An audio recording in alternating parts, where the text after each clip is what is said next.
Hello, this is Eugene Wang. I first talked with you at the beginning of the semester and provided you with some information about the Child Development Department and major.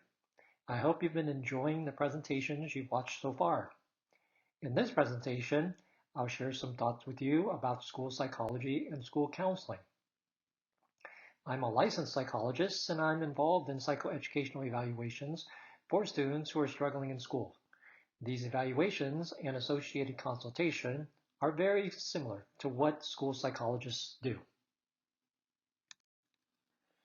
Being a child development major will actually give you lots of knowledge and experience that is directly relevant to school psychology.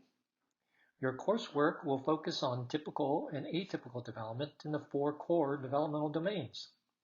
This knowledge is critical because school psychologists are interested in identifying and specifying that a student meets criteria for atypical development so that plans and accommodations can be developed to support the student.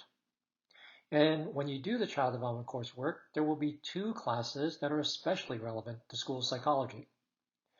These are CD 4400, which is child assessment, and CD 3306, which is early childhood special education, or CD 3350, which is development of exceptional children. All majors take CD 4400. Then, depending upon your concentration, you will take either CD 3306 or 3350. For those of you in the early childhood development concentration, you will take 3306. And for those of you in the child and adolescent development concentration, you will take 3350. Now, let's take a closer look at school psychology and what school psychologists do. We'll start with the video. Watch this video, then click to the next slide where we can talk more about school psych. Hopefully, the video gives you a basic sense of what a school psychologist is and what they do. So, how do you become a school psychologist? Well, you're going to need grad school.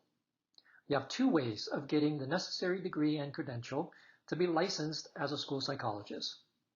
One way to do it is to complete a master's degree, then complete the pupil personnel services credential in school psychology.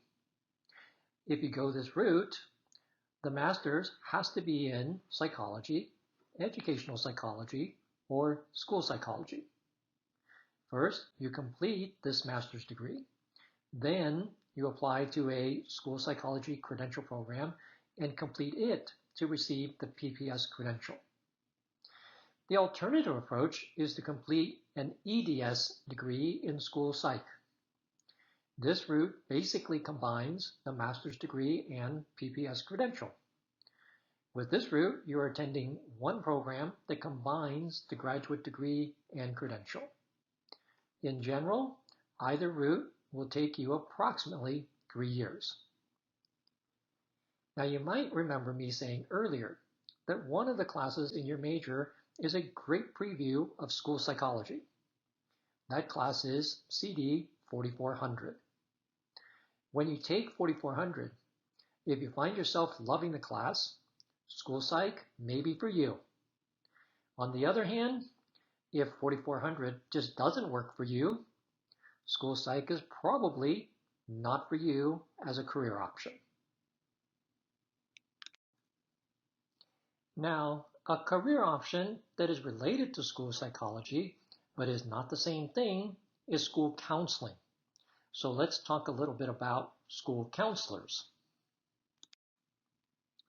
Let's start by having you read a short description of school counseling provided by the American School Counselor Association.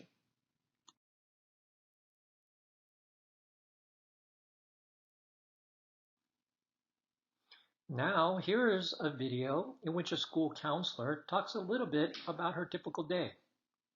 When you're done watching the video, click to the next slide.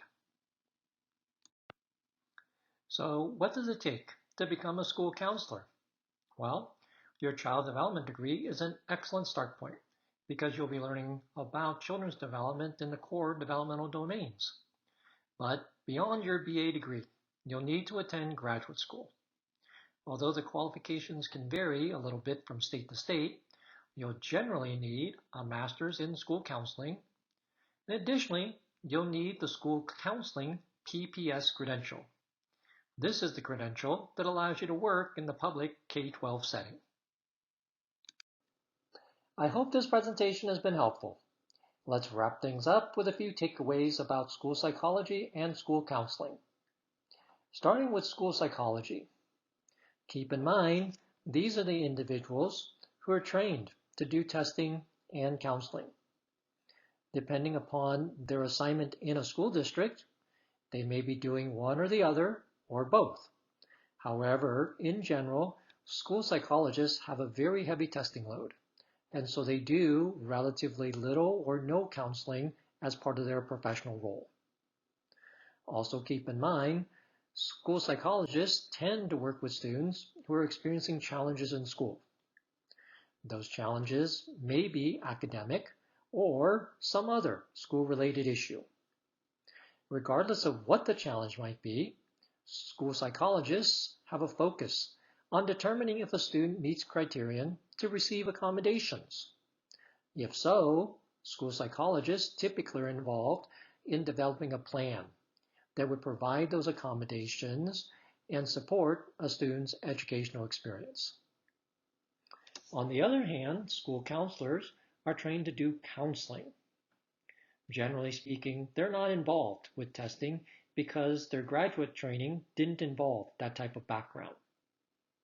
And unlike a school psychologist, school counselors work with all students, not just students who are experiencing challenges in school.